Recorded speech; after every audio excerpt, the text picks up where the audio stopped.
Balas serangan Amerika Serikat yang ikut terlibat dalam konflik Iran-Israel, Garda Revolusi Iran luncurkan ratusan rudal balistik terbesar ke ibu kota Israel.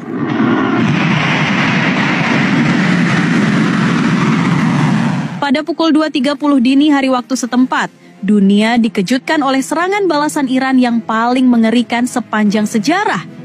Iran melepaskan rudal balistik terbesar ke arah wilayah Israel sebagai aksi pembalasan atas serangan besar-besaran yang dilakukan Amerika Serikat terhadap 3 fasilitas nuklir strategis Iran. Militer Amerika Serikat menyerang 3 lokasi di Iran pada Minggu 22 Juni 2025 dini hari yang menandai Amerika melibatkan diri dalam upaya Israel untuk menghentikan program nuklir Iran. Para pengamat militer Timur Tengah mengatakan, Amerika akhirnya turun tangan langsung, membuktikan bahwa konflik ini sudah melampaui batas-batas regional. Dan benar saja, Iran yang sejak dari awal menolak berdamai dengan Amerika dan Israel membalas serangan tersebut dengan serangan yang sangat mematikan ke wilayah Israel. Tak tanggung-tanggung, 2 rentetan serangan berat yang terdiri dari rudal Khorramshahr dan rudal Rahbar yang diluncurkan Iran sebagian besar jatuh di Tel Aviv, tengah dan utara.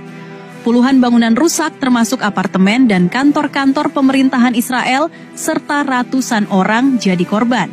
Ledakan menggelegar memecah keheningan malam, membuat suasana kota Tel Aviv semakin mencekam. Sementara itu, menanggapi serangan balasan Iran yang semakin ganas, pemerintah Amerika Serikat mulai melakukan evakuasi terhadap warga negaranya dari Israel. Langkah ini diumumkan langsung oleh Duta Besar Amerika Serikat untuk Israel, Mike Huckabee, pada Senin, 23 Juni 2025. Huckabee menyatakan bahwa pihaknya kini membantu evakuasi bagi warga negara Amerika yang berada di Israel atau tepi barat. Ia mengimbau mereka untuk segera mengisi formulir pendaftaran evakuasi dan tidak menunda kepulangan. Kami menyarankan semua warga Amerika yang masih berada di Israel untuk segera mengambil langkah pulang, baik dengan bantuan pemerintah maupun secara mandiri, ujar seorang pejabat Departemen Luar Negeri Amerika Serikat. Kami pikir seluruh wilayah Israel sudah tidak aman bagi warga Amerika, imbuhnya. Sementara itu, pakar militer kenamaan Avshon Ostofar memperingatkan bahwa Iran tidak akan menyerah begitu saja dalam konflik bersenjata yang kian memanas dengan Israel. Bahkan, menurut Ostofar, Teheran justru bisa memperpanjang konflik ini untuk membuatnya semakin merugikan bagi Israel. Satu hal yang dapat mereka lakukan adalah bertahan dan membuat konflik ini jauh lebih merugikan bagi Israel, ungkap Ostofar tegas. Menurutnya, dari perspektif Iran, tak ada lagi yang harus ditakutkan atau dipertahankan, karena kerusakan besar sudah terjadi. Ostofar menyebutkan program nuklir Iran telah dihancurkan, sementara jaringan proksi Iran seperti Hamas di Gaza, Hizbullah di Lebanon, dan Houthi di Yaman telah dilemahkan oleh serangan Israel selama beberapa tahun terakhir. Namun, Iran belum kehabisan opsi. Daya ungkit terakhir mereka mungkin adalah memperpanjang perang. Semakin lama Israel terus mengebom Iran, maka Iran pun bisa terus mengebom Israel, ujarnya. Pernyataan ini sejalan dengan strategi bertahan yang disebut-sebut tengah disusun Iran, yakni mengubah fokus dari kuantitas ke serangan presisi mematikan.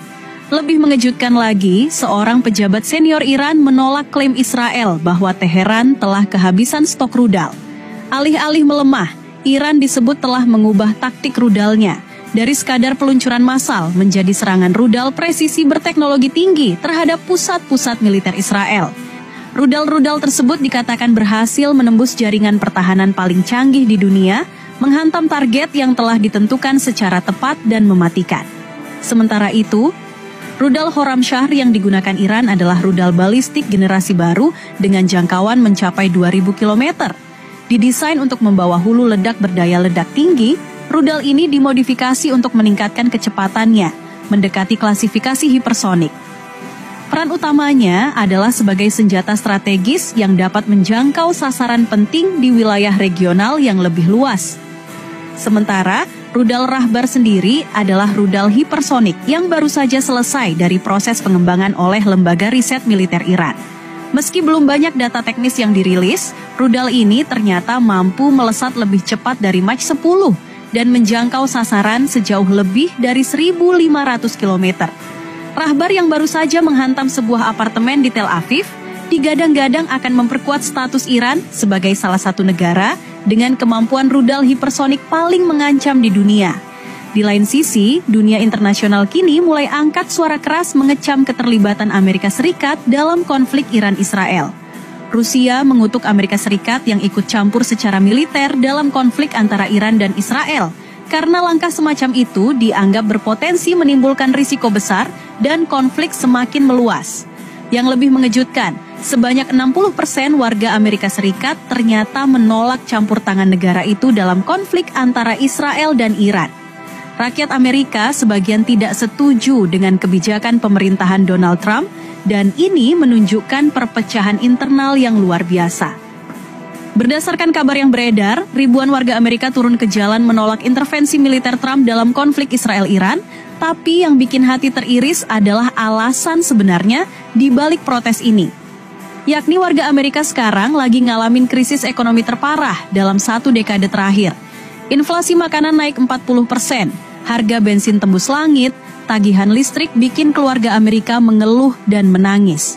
Dan yang bikin rakyat Amerika sangat marah, Trump dengan santainya menggelontorkan dana triliunan rupiah untuk membantu Israel dalam operasi militer melawan Iran.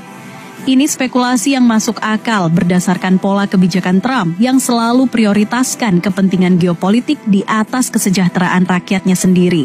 Sarah Johnson, ibu rumah tangga dari Texas yang kita wawancarai secara virtual, dengan mata berkaca-kaca berkata, "Anak-anak saya kadang tidur tanpa makan malam, tapi Trump dengan mudahnya kirim uang ke Israel untuk beli senjata. Ini kegilaan."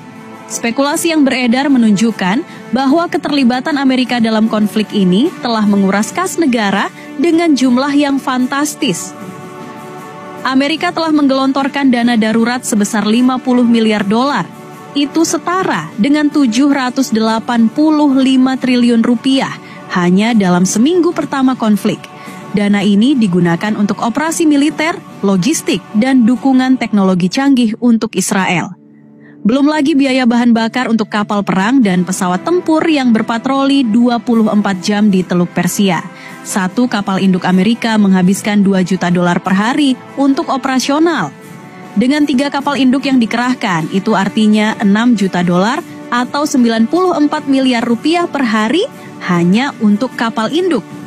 Bayangkan sobat, betapa marahnya rakyat Amerika karena harus menanggung beban inflasi yang mencekik akibat kebijakan pemerintah yang terlalu ambisius ini. Sementara Korea Utara mengecam serangan Amerika yang membantu Israel dalam konflik dengan Iran. Korut juga memperingatkan Amerika Serikat dan Eropa agar tidak menyulut api perang. Bahkan negara-negara yang biasanya diam mulai bersuara keras menentang agresi ngawur Amerika ini.